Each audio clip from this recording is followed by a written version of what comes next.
was necessary. And you have a lot of them. And I've had a couple of people message me and be like, my sister, she's just in denial about my nephew or my niece. It's not an easy thing to accept. Right. But at the same time, you're doing more damage than you are helping by delaying. Right. Because the older, like they say, like after they're 5, their brains are already pretty much set to where it gets harder to do earlier intervention as they get older. So that's why they always recommend do it as early as possible, 2, 3. And he's been in early intervention services since he was 2. So, and I see the growth with him. Of course, I don't even like to say regress. I just think it's an adjustment period he's going to have to go through again because we've been on lockdown. We haven't really been out like that except to his dad's house. And like the stuff that we normally used to do, we can't really do. And like now I'm kind of like, do we really want to go to Sesame Place and people with their corona breath? Like, no, I don't. It's after that and then the incident that happened at Sesame Place. Yeah. Like we were just talking about that the other day. The kid got punched in the face or something happened. I didn't know about that. Yeah, like they got charged with assault. Those 2 were from New York that punched the kid that worked at, they got charged with assault. Jeez. And I'm like, just wear the mask. Oh, I do remember that because he asked them to put their mask on. Right, right. Yes. What's wrong with your stomach? Okay. You want some juice? Okay. So it's. What are some of the things that you had to learn as far as getting him to participate in certain activities? Like what are some of the strategies that people have come up with for them to, you know what I mean? Just interact better, I guess. There are like some social groups. I just know for me, I just never stopped taking him out, even if it was a meltdown. Sesame Place, it took us 4 times before we can actually tolerate it. And that meant like... Is that just because there's too much stimulation going on? And he was understanding like standing in line and waiting. Now they've progressed to where we get a special sticker. We can jump the line. We don't even have to wait in line anymore. Nice. So that limits the agitation and the meltdowns. But I just never gave up. Like it was times I felt defeated and I'm just like, you're welcome. I just felt like, we're just not going to have the typical experience that I see other parents. And there was a poem that I read to a parent yesterday and when I went back and I read it, I got choked up because I was like, wow, like. You don't remember how you felt when you wrote it, but you remember when you read it. Yeah, right. And when I read it, because it was around the time he was about 4, and it was rough. It was rough because you feel defeated. You feel like the outsider when you go to birthday parties because if he's not familiar with everyone in the environment, I get it. You get nervous and that amps up your anxiety.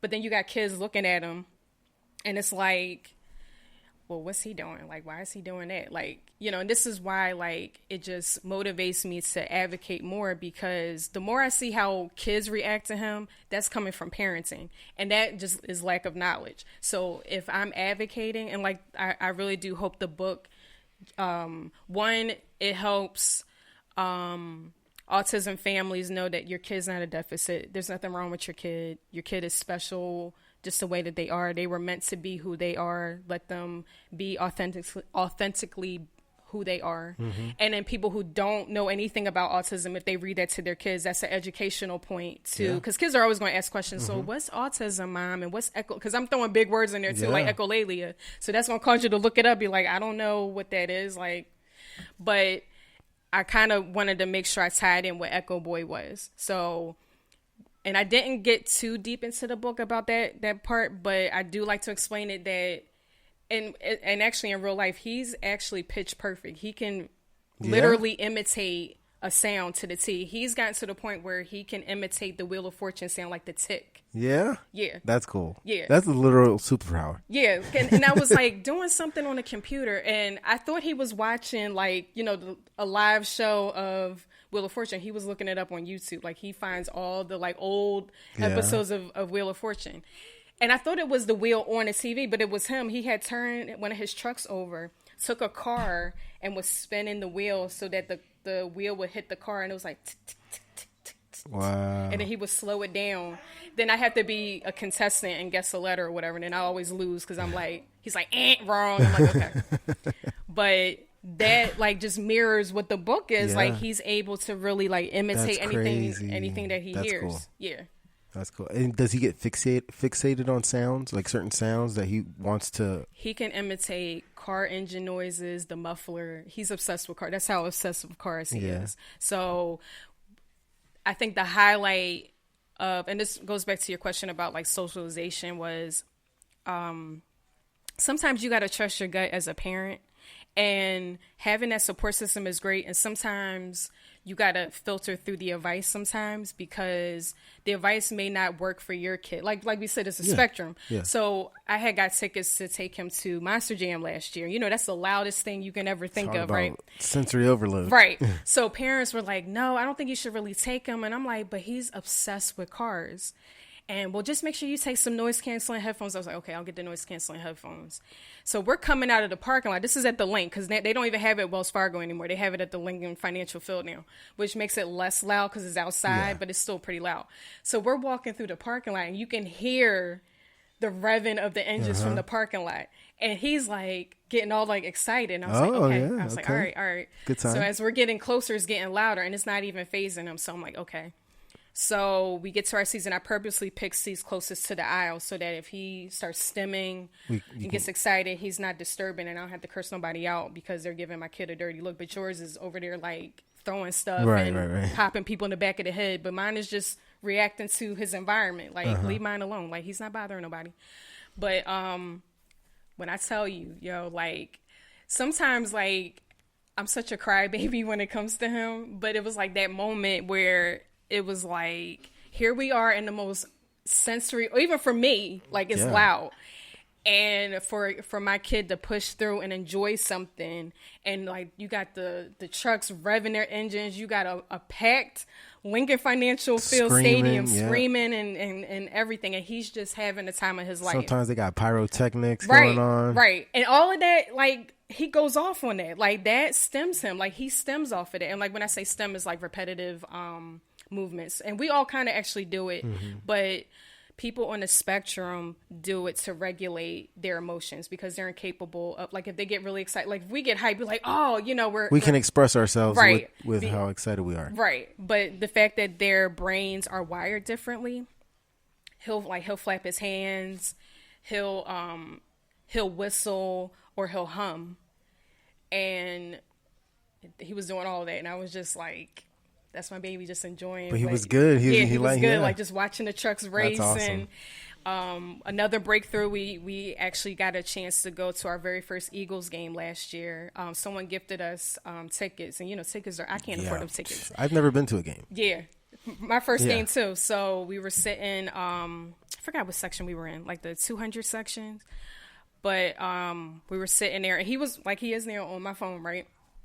So a guy was sitting in back of us. So he touches my son, and he's like, what are you doing on the phone? I said, my son has autism. I said, he's fine. He's not bothering anybody. He felt bad. And I said, no, this is a teaching moment. I said, anything that's going to help him kind of stay regulated. I said, he's observing. Don't get it twisted. If he's on his game, he pretty much hears what's going on with the game. And we were sitting, and we made it to like halftime, which is great. Yeah, it's a long time. Yeah. So we made it to halftime. We got a chance to go to the sensory room. And then we left. Like, he was like, Mom, I'm ready to go. I was like, okay. Cool. And we left. And then we got a chance to go to a Sixers game. And I think he's actually more of a basketball fan than a football fan. I was like, all right. It's a little more fast paced. Yeah. And I mean, and that was my first Sixers game. I don't, I've never had a chance to really go outside of like a Phillies game. I never really had a chance to like go to any other sports games like that. And he was just in his moment, like hype. He got to meet Franklin. Yeah. And like, it was, and then he told me, like, at halftime, he was like, Mom, I'm ready to go. I'm like, okay. But I was like, that's amazing that he can make it, because that's at least an hour and a half right there. But that's big ups to you, because you're putting him in those environments, even when people are like, obviously as a mother, most of the time, I'd say 99% of the time, any mother knows what's best for their kid. Right. And you putting them in those positions and already kind of predicting how he's going to react is actually... Right. Yeah. So. And what's crazy is I know how to self-regulate now, because before I would have these full-blown panic attacks. That's even like trying to go to Sesame Place. I'm like, all right, so he may have a meltdown because, this is in the middle of the summertime, and even though we got that pass to skip the line, it's still like you still got to kind of wait and all this stuff. And it was just like, now I just know, like, if we're prepared before we leave the house, I got everything kind of like what we need. I know what his set-offs are. If he's hungry, I got money for that. Takes a lot of planning. Right.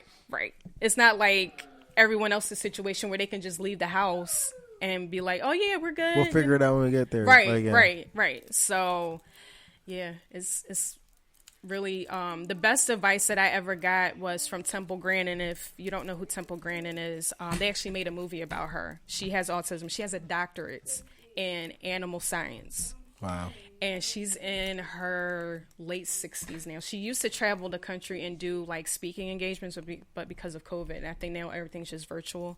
One of my good friends got to interview her, and I watched the interview on YouTube, and she said, the best advice that I want to give parents with their kids with autism is you need to push them beyond their limits. Because if you're constantly doing everything sensory based, you don't know what their limitations is going to be. Yeah. And the world is not set to be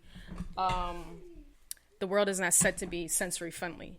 Sometimes they need to learn how to adapt. And I was like, yeah, one of the things I like to preach is, I mean, I'm sure because you were in the military, you've heard it. We got to be comfortable with getting uncomfortable. Right. And yeah, once you get out of that comfort zone, that's when you know, okay, I thought my wall was here, but my wall is actually a little further down the line, and you can continue to stretch that. So right. Yep. That's awesome. Yeah. What are some sources that people can go to, you know, I know you said you were on that chat and, you know, people can relate and ask questions, but even if people want to contact me, that's fine. I'm heavy on social media, so if you want to send me a message, feel free. I'm on Facebook, Twitter, and Instagram. If you're in Philly, Center for Autism is a great resource. SPIN, which stands for Special People in the Northeast, which Levi still uses their services. They're amazing. They've actually been the backbone for support since the whole pandemic, because the school district pretty much was just like, we're overwhelmed. Yeah. It's not our problem. And SPIN was constantly calling me like, do you guys need anything? Are you good? We're going to switch everything to virtual and telehealth. I know it's not easy for Levi, but let's just try and do something different just so that he doesn't miss too much of the services he was getting. So they've always constantly been having our back no matter what. Really wish the school district would kind of take after their teaching plans, because then I think kids would succeed a lot more. But what I will say is stay away from Autism Speaks. Stay away from those big corporations. Because they're all about money. Yeah. Yeah. And I actually tweeted Autism Speaks, and I cursed them out on Twitter because I said, since this pandemic has happened, where are all those millions of dollars at that should have been allocated to a lot of families, that parents who've lost their jobs, unemployment is taking forever to process.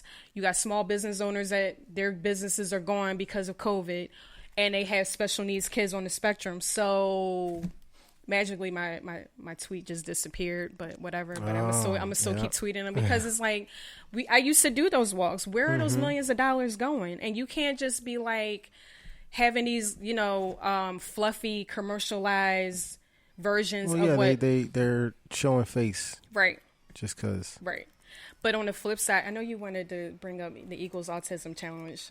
Yeah. Because I think I did an episode almost last year when it wasn't that great. But I did mention the Eagles had, I think there were only one of maybe 3 or 4 like actual like football stadiums, NFL stadiums that actually have a sensory room for people with. They're actually one of 5 teams across sports, period. 5 teams. Okay. Yeah. That and that's baseball, hockey, any other sport you can think of. They and the sensory room is amazing.